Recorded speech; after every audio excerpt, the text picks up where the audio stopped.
Not on me. Well, I apologize for all of that. It's okay. Wasting your precious time.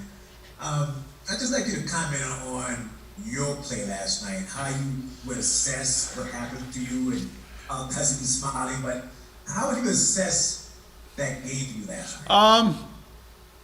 Tough game. Never got in a rhythm offensively. Obviously, never really had a chance to be in a lot of actions and help my teammates and the team. And defensively, just got put in a couple bad positions from the get-go. Little ticky-tack fouls. The referees were being very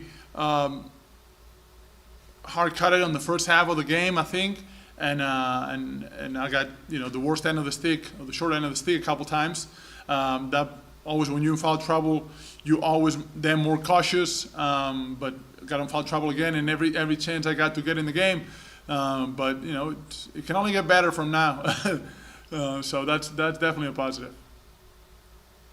Dave? Mark, did you come to LA with the expectation of starting, and what were those early conversations before you guys even got through training camp in terms of your role, and how do you see it moving forward? There was no conversation, Dave. There was no conversation about me starting or coming off the bench or whatever. When you come to the team, at least in my position, my situation was to help in any way possible, and you put everything on the table. It's for them to tell me what my job is, and I'll work every day to improve that and be as productive as possible on both ends of the floor. Give guys confidence on the defensive end and knowing where I'm going to be at, helping everyone. And offensively, just making things happen, either me creating for myself or for someone else, setting good screens and creating space for the amount of talent that we have on the floor.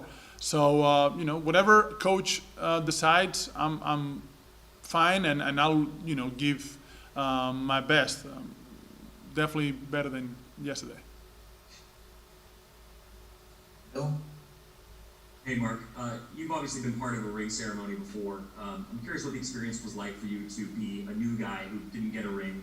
AD talked about how much getting it made him want another one. Was there anything about last night that fueled your fire? I mean, obviously you came into the season very motivated, but did that add to it in any way you weren't expecting? Not really, because to me that was closure for them of last season. That to me was the end of last year for them to celebrate. I mean, obviously they didn't have a proper celebration of a ring, I think, as a team that you would expect with the parade, with all the fans, going places that you can let loose a little bit. But that was it. That was the end of last year for me, for them, obviously, and that's the way I looked at it. Always the first game, or that game was also hard for us when we played against the Pelicans opening night in Toronto. It's hard just because it's such a long day and emotional process. You wait, you stand around, kind of all smiles and memories, and all of a sudden, like, to reactivate your body and ready to play a game against a team that it's, putting you on obviously, you're a target for a lot of teams, but a team that's sizing you up and it's from the same city. So they were definitely ready, and you have all those emotions going through your mind. So it's not the easiest game to play. Also, I think I'm not going to say. I don't want to get fined. Never mind. Move on. Next. Calhoun? Hey, Mark. I have to say, after reading Bill's story today, I'm most curious to hear your recommendations for a visa once the pandemic is over. But, Who's what? What?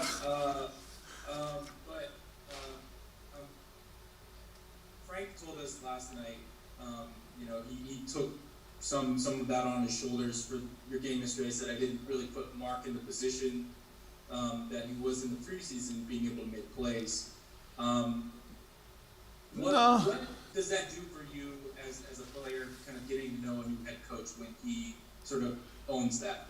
As a player, you have to read the game, and every game is different. So, I think obviously I'm foremost feel bad because we lost the game more than I play like not to my to the level that I should play. and I didn't get involved offensively, and defensively I was always in foul trouble, so that was tough. But I think, I don't. I have to read the game, and there's games that we have great players, and teams are going to do different things. So I have to be involved in different ways. If I have to become more of a crasher and rebounder, that's so be it. I'll do my best possible job at rim running and creating and space and gaps for the guards to drive. When you have Dennis and LeBron, obviously those big gaps can be very effective for them, and then spacing out to the corner, playing the dunker. I think you have to impact the game in different ways. There's always there's only one basketball and 5 players out there, so trust me, it's okay. Like I'll find ways to impact the game, and I'll just get adjusted to that too, and keep playing the right way. We're gonna take 2 more. Alice Lewin. Hey Mark, just noticing on the defensive side, when you mentioned you get into foul trouble, you're not out on the court. Were there a lot of moments during the game that you can notice? I know if I'm in the game in this predicament, this situation, it can impact the entire game from a size perspective, or whatever the case is. Were you noticing that because you were playing those little minutes? Just wanted to get your thoughts when you were on the bench. I don't. My mind doesn't process that way. I always, whoever's on the floor, if I'm on the floor, I'm being very vocal to the guys, allowing them and letting them know what's behind them and where I'm at, helping them.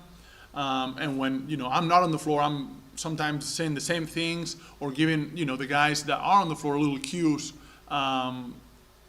so they know what's coming, play calls and stuff like that. But I'm not, if I was there, what would happen? I don't think that's the best positive, mindset for the rest of the guys. But I just try to help them. If I'm on or off the floor, I'll always try to help the guys that are around me. Yvonne. Hey Mark, as kind of a follow-up to that, you mentioned in training camp learning the terminology and how that's kind of a process. How comfortable are you with that right now, and kind of what are the final steps to finally so terminology triggers movement, right? Like when you call something, there's a reaction from the guys around you, obviously. Reading those guys takes a little bit of time too, knowing not every player reacts the same way or at the same time, right? So you have to understand who you're playing with, their tendencies, their body movement and body reaction, and tying it all up with your reaction and movement. So I think now we have the terminology on much more comfortable and familiar. Now is reading their movement and their reaction and their reads as well, because at the end of the day, you have to, we all got to be tied together. Not only the 2 guys, 3 guys, it's the 5 guys on the floor got to be tied and move at the same time, and that is a process. It doesn't happen overnight. We have guys that can, be a step ahead mentally and physically, or they can wait extra second to react because they're so long and athletic. I'm not one of those guys. I have to be a step ahead of the play. So that takes a second for it to happen, because I have to know what's put everything together from recognize what they're trying to run, recognize who they're running it for, their tendencies, our guy tendencies, and where I should be at that moment. So that process, mind process, that it's going to be a split second on the floor, creating that